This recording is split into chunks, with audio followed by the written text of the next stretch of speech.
Nous estimons que la dette s'analyse d'abord de par ses origines.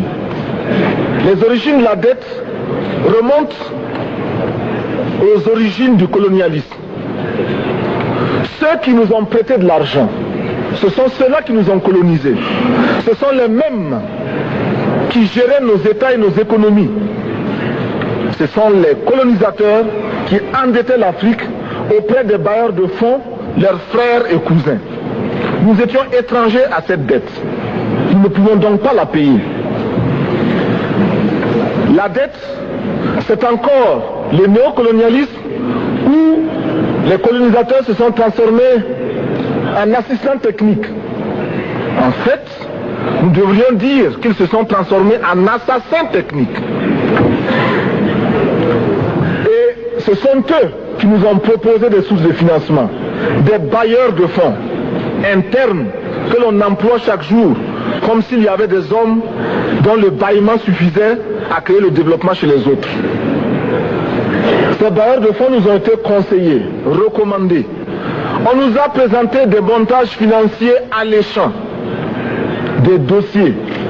Nous nous sommes endettés pour 50 ans, 60 ans, même plus. C'est-à-dire que l'on nous a amenés à compromettre nos peuples pendant 50 ans et plus. Mais la dette, c'est sa forme actuelle. Contrôlée, dominée par l'impérialisme. Une reconquête savamment organisée pour que l'Afrique, sa croissance, son développement obéissent à des paliers, à des normes qui nous sont totalement étrangères, faisant en sorte que chacun de nous devienne l'esclave financier, c'est-à-dire l'esclave tout court de ceux qui ont eu l'opportunité, la ruse, la fourberie de placer les fonds chez nous avec l'obligation de rembourser. On nous dit de rembourser la dette. Ce n'est pas une question morale. Ce n'est pas une question de ce prétendu honneur que de rembourser ou de ne pas rembourser. Monsieur le Président, nous avons écouté et applaudi le Premier ministre de Norvège lorsqu'elle est intervenue ici même.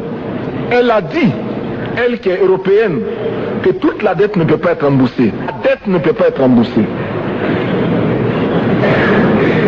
La dette ne peut pas être remboursée parce que, d'abord, si nous ne payons pas, nos bailleurs de fonds ne mourront pas. Soyons-en sûrs. Par contre, si nous payons, c'est nous qui allons mourir. Soyons-en sûrs également. Ceux qui nous ont amenés, ceux qui nous ont conduits à l'endettement, ont joué comme dans un casino. Tant qu'ils gagnaient, il y avait plein de débats. Maintenant qu'ils ont perdu au jeu, ils nous exigent le remboursement.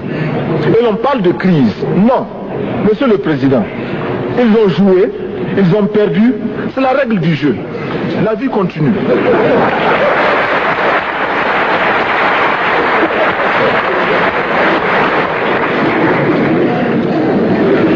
Nous ne pouvons pas rembourser la dette parce que nous n'avons pas de quoi payer. Nous ne pouvons pas rembourser la dette parce que nous ne sommes pas responsables de la dette. Nous ne pouvons pas payer la dette parce qu'au contraire les autres nous doivent ce que les plus grandes richesses ne pourront jamais payer, c'est-à-dire la dette de sang. C'est notre sang qui a été versé. On parle du plan Marshall qui a refait l'Europe économique, mais on ne parle jamais du plan africain qui a permis à l'Europe de faire face aux hordes hitlériennes lorsque leur économie était menacée, leur stabilité était menacée. Qui a sauvé l'Europe? C'est l'Afrique. On en parle très peu. On en parle si peu que nous ne pouvons pas, nous, être complices de ce silence ingrat. Si les autres ne peuvent pas chanter nos louanges, nous avons au moins le devoir de dire que nos pères furent courageux et que nos anciens combattants ont sauvé l'Europe et finalement ont permis au monde de se débarrasser du nazisme. La dette, c'est aussi la conséquence des affrontements. Et lorsque l'on nous parle aujourd'hui de crise économique, l'on oublie de nous dire que la crise n'est pas venue de façon subite. La crise existe de tout temps. Et elle ira en s'aggravant chaque fois que les masses populaires seront de plus en plus conscientes de leurs droits face aux exploiteurs. Il y a crise aujourd'hui parce que les masses refusent que les richesses soient concentrées entre les mains de quelques individus. Il y a crise parce que quelques individus déposent dans des banques à l'étranger des sommes colossales qui suffiraient à développer l'Afrique. Il y a crise parce que face à ces richesses individuelles que l'on peut nommer, les masses populaires refusent de vivre dans les ghettos, dans les bas quartiers. Il y a crise parce que les peuples partout refusent d'être dans Soweto face à Johannesburg. Il y a donc lutte, et l'exacerbation de cette lutte amène les tenants du pouvoir financier à s'inquiéter. On nous demande aujourd'hui d'être complices de la recherche d'un équilibre.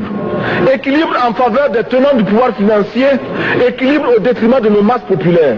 Non, nous ne pouvons pas être complices. Non, nous ne pouvons pas accompagner ceux qui sucent le sang de nos peuples et qui vivent la sueur de nos peuples. Nous ne pouvons pas les accompagner dans leur démarche assassine. Monsieur le Président, nous entendons parler de clubs.